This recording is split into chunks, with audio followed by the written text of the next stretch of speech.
Friends ஐநார் துணையில் அடுத்தடுத்து என்ன நடக்க போகுது அப்படிங்கிறத இந்த வீடியோவில் பார்க்கலாம். வாங்க வீடியோக்குள்ளே போகலாம். நம்ம சேனல் இன்னும் சப்ஸ்கிரைப் பண்ணாதவங்க சப்ஸ்கிரைப் பண்ணிக்கோங்க. சோழன், சேரன், நிலா எல்லாருமே ஃப்ளைட்டில் போய் இறங்கி சந்தாவோட ஊருக்கு எப்படியோ சோழன் தனக்கு தெரிஞ்ச ஹிந்தி வச்சு ஒப்பிச்சு அந்த ஊருக்கு போயிடுறாரு. ஊருக்கு போய் இறங்கிட்டு அந்த அடையாளம் சொன்னாங்க இல்லையா, சந்தா ஸ்கூலுக்கு பின்னாடி இருக்கிற வீடு அப்படின்னு சொல்லி, அதனால் தட்டு மாதிரி விசாரித்து சந்தாவோட வீட்டுக்கே போயிட்டாங்க சோழன். அங்கே போனதை அவங்க அம்மா அப்பா எல்லாம் கொஞ்சம் பாந்தமாக தான் பேசுகிறாங்க.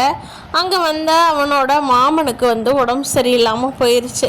அவன் இருந்திருந்தான் துப்பாக்கி ஆட்டி தான் பேசுவான். நல்ல வேலை அவனுக்கு உடம்பு சரியில்லை அப்படின்னு நினச்சிக்கிறாங்க சோழனும், நிலா, சேரன் எல்லாரும். அப்புறம் அவங்க அம்மா அப்பா வாங்க வீட்டுக்கு வந்துட்டு இவ்வளோ தூரம் அப்படின்னு சொல்லி கூப்பிட்றாங்க. வீட்டுக்குள்ளே போய் உட்காந்துட்டு கல்யாணத்தை பற்றி என்ன நினைக்கிறீங்க என்னன்னு சோழன் கேட்டுட்ருக்காரு. அதுக்கு சந்தாவோட அப்பா சொல்கிறாரு, ஆமாம், எங்கள் பொண்ணை கட்டிக்கிறவன் ஓரளவுக்கு சொத்து இருந்தால் தானே பொண்ணை கண்கலங்காமல் வச்சு பார்த்துக்குவான். இங்கே சந்தாவோட முறப்பையன் இருக்கான் இல்லையா, அவனுக்கு வீடு இருக்குது, அதனால் நல்லா பார்த்துக்குவான், இன்னும் கொஞ்சம் சொத்தெல்லாம் இருக்குது. ஆனால் உங்கள் அண்ணன் கல்யாணம் பண்ணி கொடுக்க சொல்கிறீங்களே, உங்கள் அண்ணனுக்கு பேரில் என்ன இருக்குது? எதுவுமே இல்லை. அப்புறம் எப்படி நாங்கள் பொண்ணை கல்யாணம் பண்ணி கொடுக்கறது? ஏதாவது இருந்தால் தானே பண்ணி கொடுக்க முடியும் அப்படிங்கிறாங்க. அப்போ உங்களுக்கு எங்கள் அண்ணனை பற்றியெல்லாம் எந்த பிரச்சனையும் இல்லை, அண்ணன் பேரில் சொத்து இருக்கணும், அவ்வளோதானே உங்கள் பிரச்சனை. எனக்கு ஒரு 6 மாதம் மட்டும் டைம் கொடுங்க. அண்ணனோட பேரில் 25 லட்சம் டெபாசிட்டு, உங்கள் பொண்ணுக்கு 30 சவரன் நகையும் போடுறோம். அப்போ எங்கள் அண்ணனுக்கு பொண்ணை கட்டி கொடுப்பீங்களா அப்படின்னு சொல்லி சோழன் கேட்குறாரு. அப்போ அவர் அண்ணன் சந்தாவோட அம்மா தன்னோட ஒய்ஃபை பார்க்குறாரு. அவங்களும் தலையாட்டிடுறாங்க.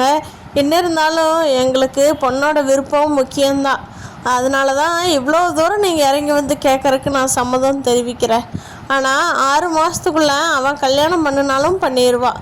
நீங்கள் எவ்வளோ சீக்கிரம் முடியுமோ அவ்வளோ சீக்கிரம் ரெடி பண்ணுங்கள். என் பொண்ணை நானே கல்யாணம் பண்ணி வச்சுட்டு வந்துடுறேன் உங்களுக்கு அப்படின்னு சொல்லி சந்தாவோட அப்பாவும் அம்மாவும் சொல்லிடுறாங்க. வீட்டு விட்டு வெளியே வந்ததையும் சேரன் கேட்குறாரு, டேய் 25 லட்சம் 30 சவரன் நகைக்கு நம்ம எங்கடா போகிறது? கல்யாணம் பண்ணுறதுக்காக வாங்கின கடனே 4 லட்சம், அதையே கட்டுறதுக்கு வக்கில்லாமல் உட்காந்துருக்குறோம். இவன் 25 லட்சம் சவடால் விட்டுட்டு வந்திருக்காமா. பாருமா நிலா, எனக்கு என்ன பேசுறேன்னே தெரியல அப்படிங்கிறாங்க.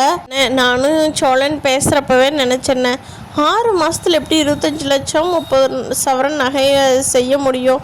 யாருனாலையும் முடியாது. நானும் அப்போவே நினச்சேன்னே. சரி, அவர் பேசிட்டு சந்தா அவங்க அம்மா அப்பா முன்னாடி நம்ம எதுவும் பேசக்கூடாதுன்னு நான் வந்துட்டேன்னே. பார்க்கலான்னே, நம்மளால் எவ்வளோ பெரட்ட முடியுதோ உங்கள் பேரில் போட்டுட்டு சந்தாவை கேட்கலாம்.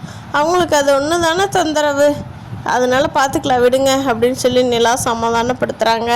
ஊர்லேருந்து பாண்டி கூப்பிட்றாங்க. என்னடா எல்லாம் பாட்டிங்களே, என்னாச்சு, என்னென்னு டீட்டெயில் விசாரிச்சுக்கலான்னு சொல்லி. அப்போது பின்னாடி அவங்க அப்பாவோட வாய்ஸ் கேட்குது. என்னடா பித்தா போயிட்டானுங்களா, நல்லா இருக்கிறானுங்களா, அந்த சந்தா பொண்ணை பார்த்து பேசினானுங்களா அப்படின்னு சொல்லி கேட்டுட்ருக்காரு. அவருக்கும் பதில் சொல்லிடு பாண்டி அப்படின்னு சொல்லி நிலாங்க நடந்ததெல்லாம் சொல்கிறாங்க. ஏன் வானதி பிரியாணி பண்ணுறேன்னு அலப்பற அந்த சோறையும் வேஸ்ட் பண்ணி சிக்கனையும் வேஸ்ட் பண்ணி சாப்பிட்றதுக்கு டைமும் ஆகி ஒன்றும் இல்லாமல் பண்ண போகிறாங்கங்கிறது பல்லவனுக்கு தெரிஞ்சிருச்சு. அண்ணி ரெடியா, நீ சீக்கிரம் சொல்லுங்க, எனக்கு பசிக்குது, நான் போய் கடையிலையாவது சாப்பிட்டு வந்துடுறேன் அப்படிங்கிறாங்க. டேய் என்னடா நினச்சிட்ருக்குற, உங்கள் அண்ணன் எங்கிட்ட தானே ஒன்று பொறுப்பாக விட்டுட்டு போயிருக்கிறாரு, அப்போது நான் சொல்கிறதான் கேட்கணும், பேசாமல் போய் உட்காந்து படிடா அது வரைக்கும் அப்படின்னு சொல்லிடுறாங்க. பல்லவனும் பேசாமல் எந்திரிச்சு போய் படிக்க ஆரம்பிச்சார். சரி, எப்படியோ பிரியாணி கிடைக்குமில்லன்ட்டு தண்ணி குடிச்சிட்டே சுற்றிட்டுருக்கான். பாண்டி இங்கே வா, இந்த குக்கர் ஓப்பன் பண்ணுனா பிரியாணி கமக்கிற பிரியாணி ரெடி, பார்க்குறியா, வாசமே நல்லா இருக்குல்ல அப்படிங்கிறாங்க.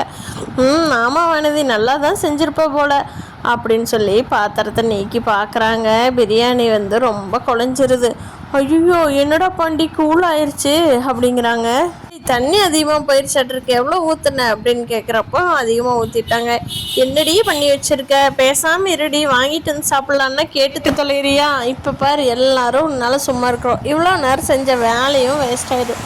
பாண்டி இல்லை இது நைட் சாப்பிட்டுக்கலாம், இப்போ போய் வாங்கிட்டு வரியா அப்படிங்கிறாங்க. அடா பாவி, காசு வேஸ்ட்டு, ஏண்டி இப்படி பண்ணுறேன்ட்டு போய் பிரியாணி வாங்கிட்டு சாப்பிட்றாங்க.